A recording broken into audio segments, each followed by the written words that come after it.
I watched my son's face drain of every drop of color when the sheriff handed him the eviction notice.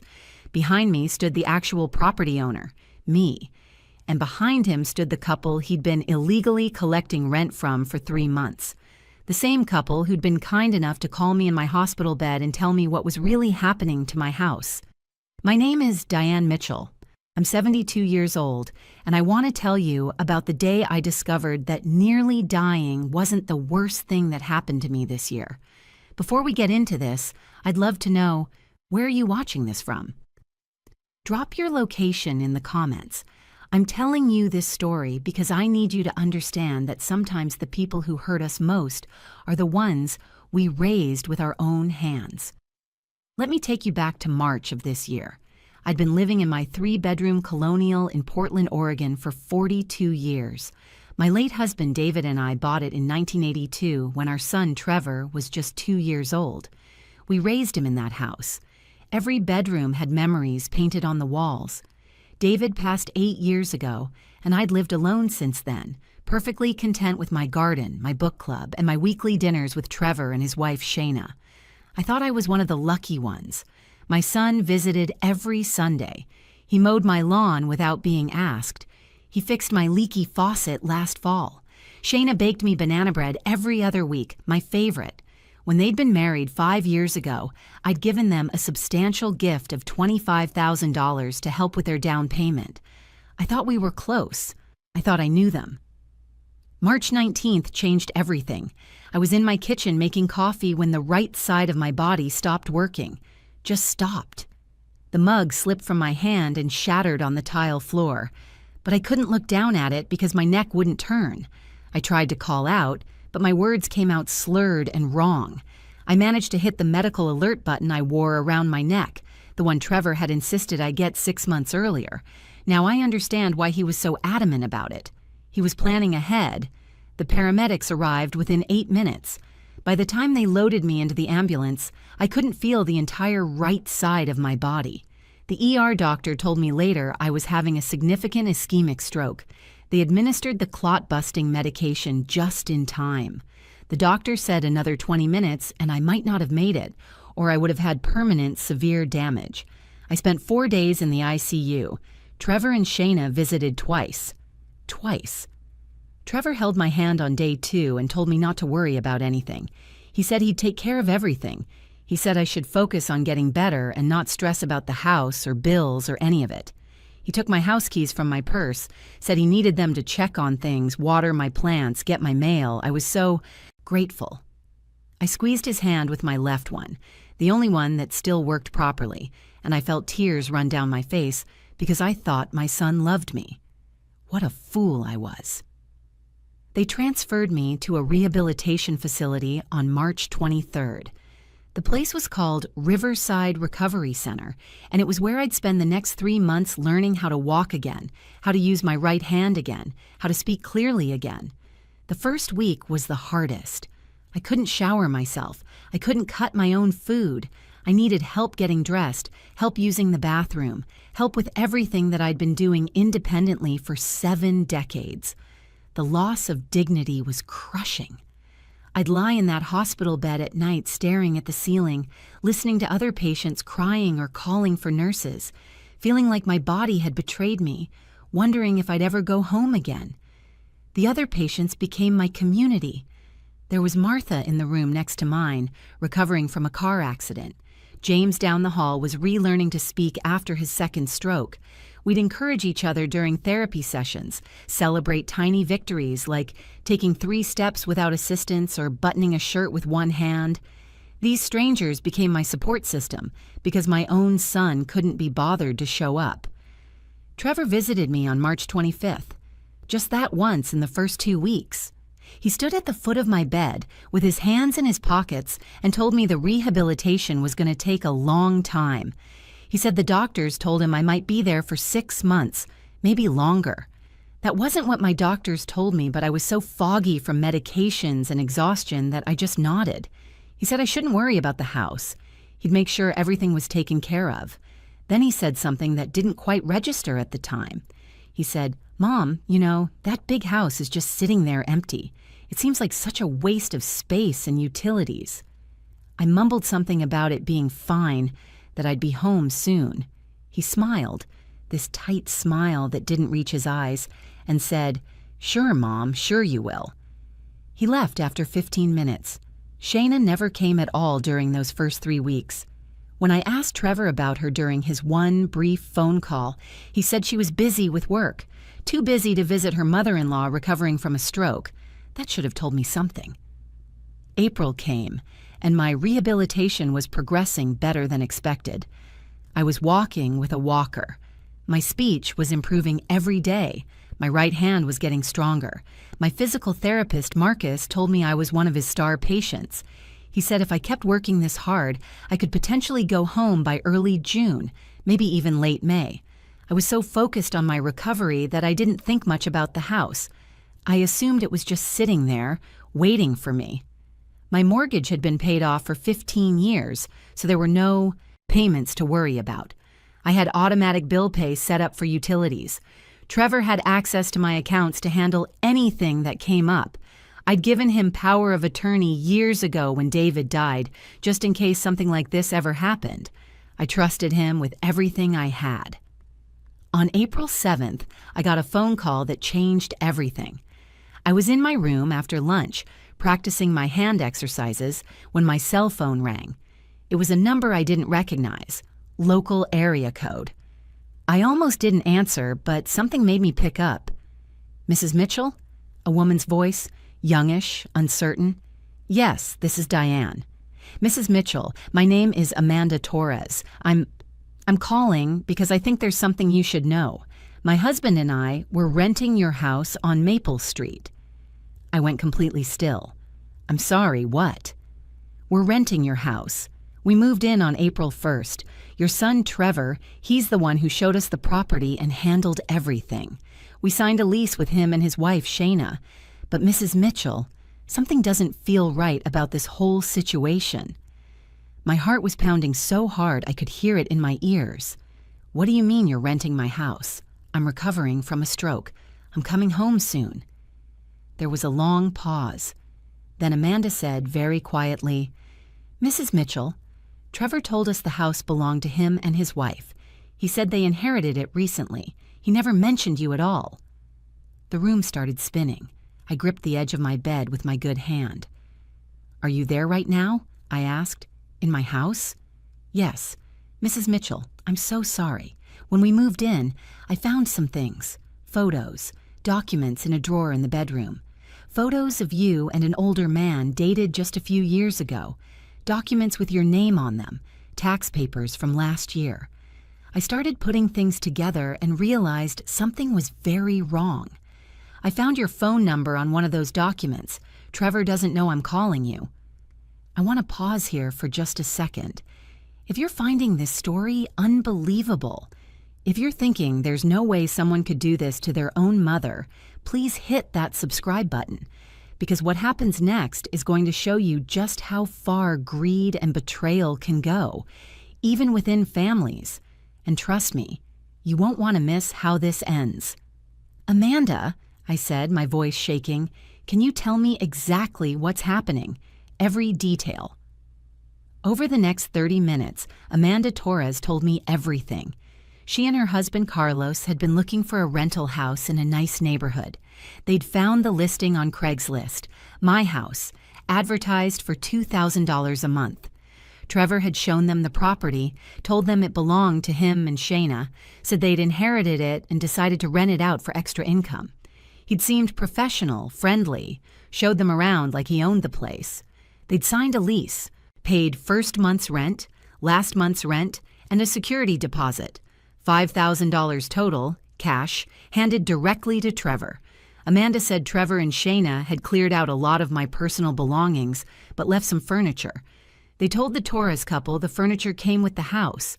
What they'd actually done was box up my most personal items, my photos, David's belongings, my jewelry, my documents, and stored them somewhere else. They'd staged my home like a rental property. They'd even removed my prescription bottles from the bathroom cabinet, my reading glasses from the nightstand, every trace that I'd been living there just weeks before. But they'd made mistakes. Amanda found my reading journal tucked behind books on the shelf, with entries dated just 2 weeks before my stroke. She found mail addressed to me that had been shoved in a kitchen drawer. She found the property tax statement from last year with my name on it. And most damning of all, she found our wedding album in a box in the closet, filled with photos of me and David from 1980, my name written in my own handwriting on the first page.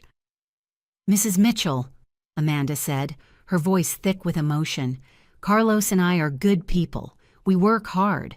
We don't want to be part of something illegal. When I realized what was happening, I knew I had to tell you. We have 3 kids. We can't afford to get caught up in fraud. But more than that, this is just wrong. What he's doing to you is evil." I was crying by then. Ugly crying, the kind where you can't catch your breath. A nurse came in and found me sobbing into the phone. She tried to take it away, but I held on tight. "Amanda," I managed to say, "thank you for calling me. Thank you for being honest. Can you do me a favor? Can you document everything? Take photos of the lease, any messages with Trevor, anything you have?" "I already did," she said. "I took pictures of everything yesterday. I have it all saved." That's when I knew Amanda Torres was an angel sent to save me from being robbed by my own child. After I hung up, I sat in that hospital room and felt something I'd never experienced before. It wasn't just anger. It wasn't just hurt. It was this cold, clear understanding that the person I'd raised, the baby I'd nursed, and the child I'd comforted, and the young man I'd sent to college, had looked at me lying in a hospital bed and seen an opportunity. He'd decided I was done, used up. He'd written me off like I was already dead and moved on to claiming his inheritance early. For about an hour, I let myself fall apart. I cried until my head pounded and my ribs ached. Then I called my physical therapist and told him I needed to work harder. I needed to get strong enough to go home and handle this myself. Marcus looked at me strangely but said, "Okay." The next day, I called my attorney, Robert Chen. No, wait, Robert Sullivan. I'd known Robert for 20 years. He'd handled David's estate and my will. I told him everything, every detail Amanda had given me. I could hear him breathing hard on the other end of the line. "Diane," he said, "this is serious fraud. This is elder abuse.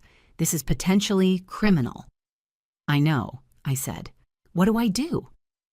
Robert said the first thing was to revoke Trevor's power of attorney immediately, which he could file for me.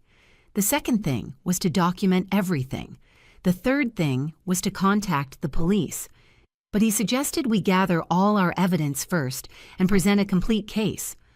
Over the next 3 weeks, I worked with Robert while pushing myself in physical therapy, like my life depended on it. Amanda Torres became my inside source. She'd text me photos of everything.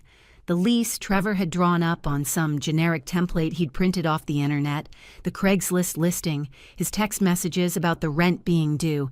She told me Trevor came by once to collect May's rent, another $2,000 in cash. He told them to always pay in cash, no checks, no paper trail. He'd even given them a fake receipt book, the kind you can buy at any office supply store, so it looked official.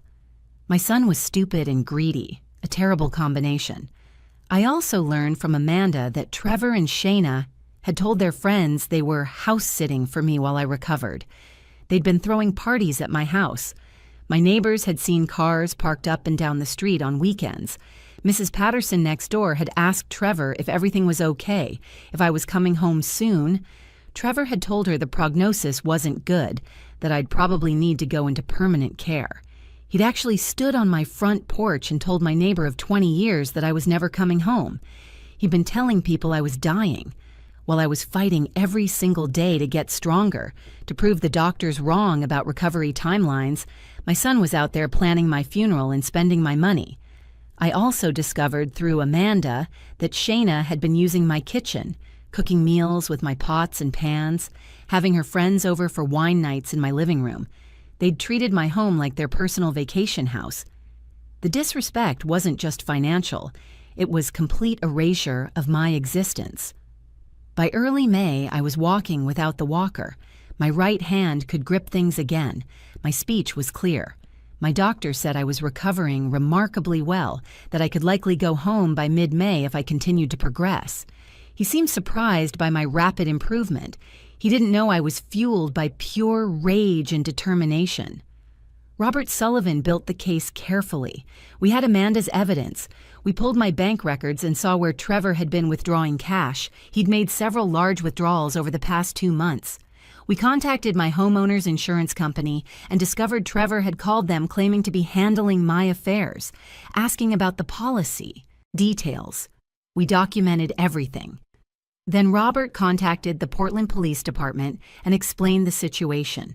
Because this involved fraud, elder abuse, and illegal rental activity, they took it seriously. A detective named Sarah Morrison was assigned to the case. She interviewed me by phone, reviewed all our evidence, and told me she'd coordinate with us for when I was ready to return home. Mrs. Mitchell, Detective Morrison said, what your son did is not only morally reprehensible, it's criminal.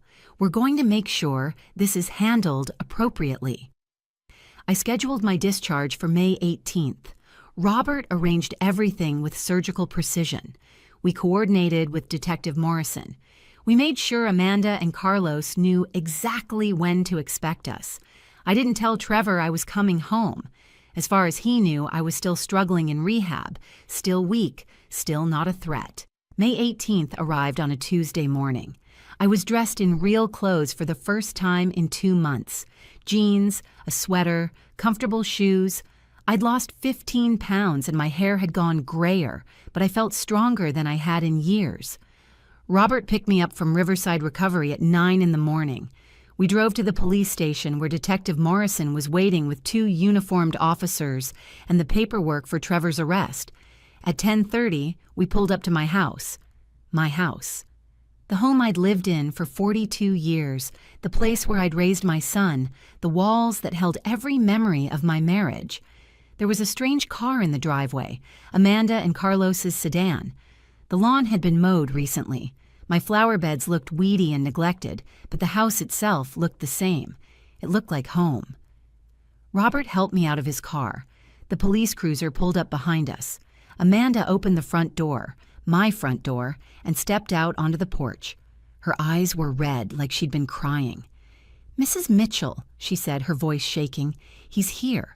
Trevor came by an hour ago to collect June's rent early. He's inside right now." Detective Morrison nodded to the uniformed officers. One of them handed me my house keys.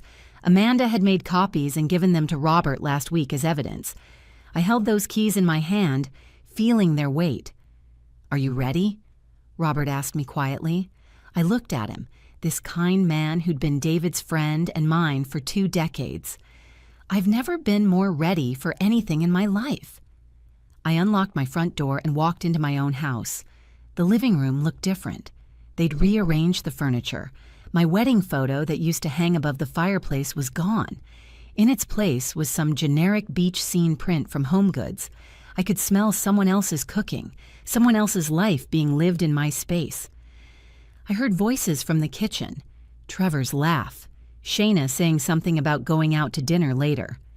I walked through my living room, past my dining room, and stood in the doorway of my kitchen. Trevor was sitting at my kitchen table, the table David and I had bought 30 years ago, the table where we'd eaten thousands of family dinners. He was counting cash, $100 bills spread out in front of him. Shayna was standing at the counter drinking coffee from my favorite mug, the one that said, "World's Best Mom," that Trevor had given me for Mother's Day when he was 12. They didn't see me at first. Trevor was saying, "That's $4,000 for May and June. These idiots are so easy. They believe everything I tell them." That's when I spoke. "Hello, Trevor." I've never seen someone go from relaxed to terrified so fast. His head snapped up, and I watched his face go from normal color to white to gray, like I was watching the life drain out of him in real time. The cash slipped from his hands and scattered across the table. Shayna dropped the mug. It shattered on the floor, coffee spraying everywhere. "Mom?"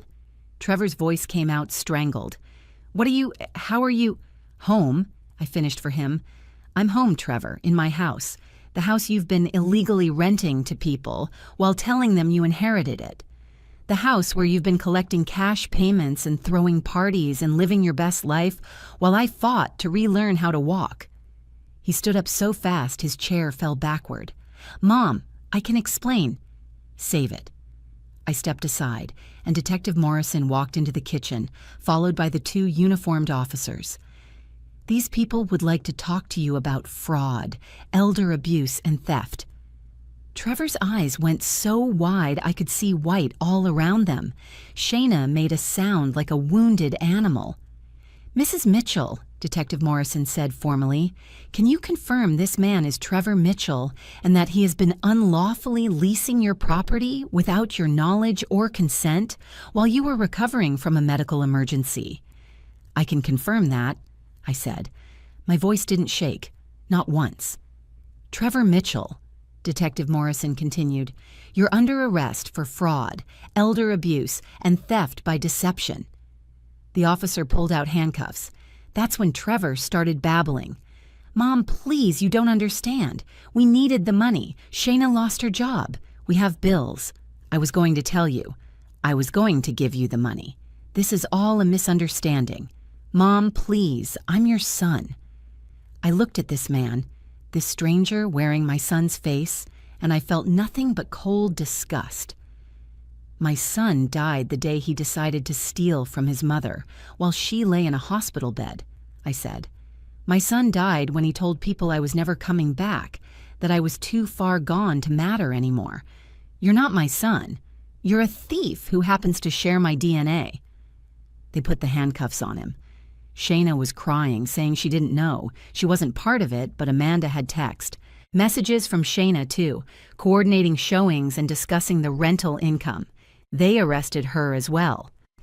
As the officers led them out, Trevor looked back at me one more time. "Mom, I'm sorry, please don't do this." I didn't respond. I just watched him being walked out of my house in handcuffs. Amanda and Carlos were standing in the living room with Robert. Amanda was crying. "Mrs. Mitchell, we'll move out immediately. We're so sorry we got involved in this." "Amanda," I said, walking over to her, "you saved me. You could have just enjoyed cheap rent and said nothing. Instead, you called me and told me the truth. You documented everything. You helped me get my home back." I turned to Robert. "Can they stay until they find another place? I'll honor whatever time they need to relocate properly." Robert nodded. "We can draw up a proper month-to-month lease if you'd like. Given that they were victims of fraud as well, the court will likely order Trevor and Shayna to return their deposit and rent payments." Amanda sobbed and hugged me. Carlos shook his head in disbelief. The police searched the house and found boxes of my belongings in the garage, my photos, David's things, my jewelry, all tucked away like trash. They took photos for evidence, and then I spent the rest of the day going through my house room by room, seeing what my son had done to my home. Trevor and Shayna were formally charged 3 days later. The district attorney told me they were facing significant prison time, up to 5 years each for the felony elder abuse charges alone, plus additional time for fraud and theft. Trevor's public defender tried to argue that he'd only been trying to preserve my assets, that he'd planned to give me the money eventually, that he was under financial stress and made a poor decision. Robert stood up in court and presented our evidence. The Craigslist ads, the fake lease, the text messages where Trevor called the renters idiots for believing him, the bank records showing cash withdrawals that matched the rental payments, withdrawn just hours after collecting rent from the Torres family, the testimony from Amanda and Carlos about how Trevor explicitly told them he'd inherited the property, the statements from my neighbors about the parties and Trevor's claims that I was dying, the photos of my belongings boxed up in the garage like I was already gone. The prosecutor also presented phone records showing that Trevor had called me exactly 3 times during my entire rehabilitation. 3 calls in 2 months while his mother fought to relearn how to walk. Each call had lasted less than 5 minutes.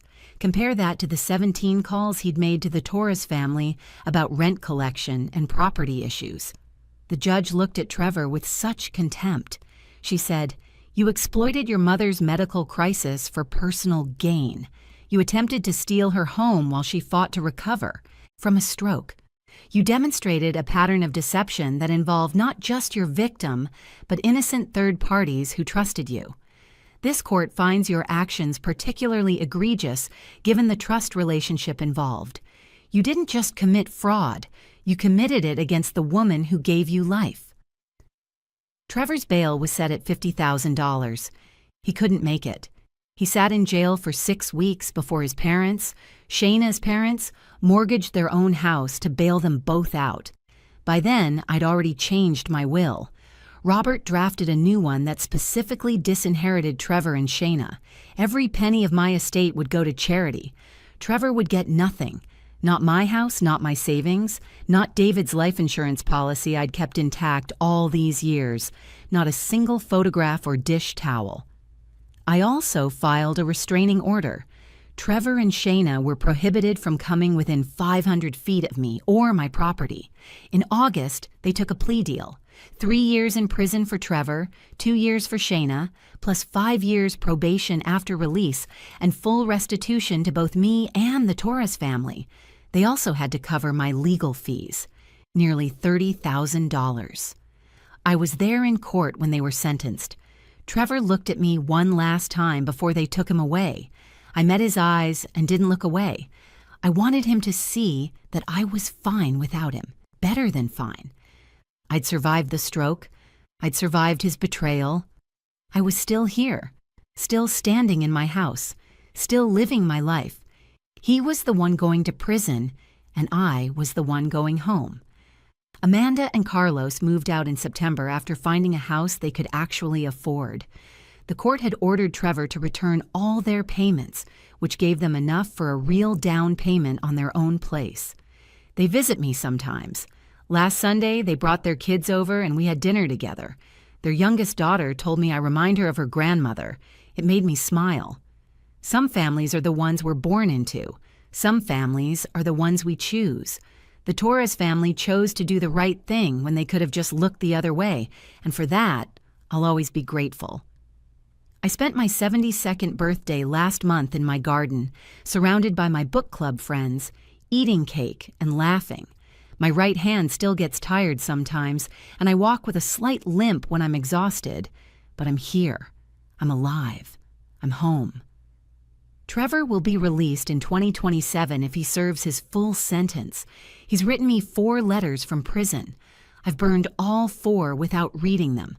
Shayna's parents wrote to me begging for mercy, asking me to forgive their daughter. I sent the letter back marked, "Return to sender." Forgiveness isn't something they get to demand from me.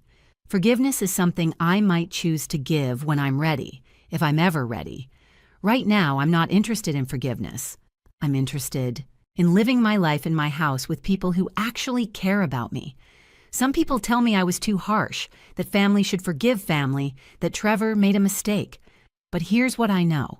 What Trevor did wasn't a mistake. Mistakes are accidents. What Trevor did was calculated, planned, and deliberate. He watched me almost die, and his first thought was how to profit from it. That's not family. That's a predator. My name is Diane Mitchell. I'm 72 years old. I survived a major stroke, fought my way back from disability, and reclaimed my home from the son who tried to steal it. I'm still here. I'm still standing, and I'm not going anywhere.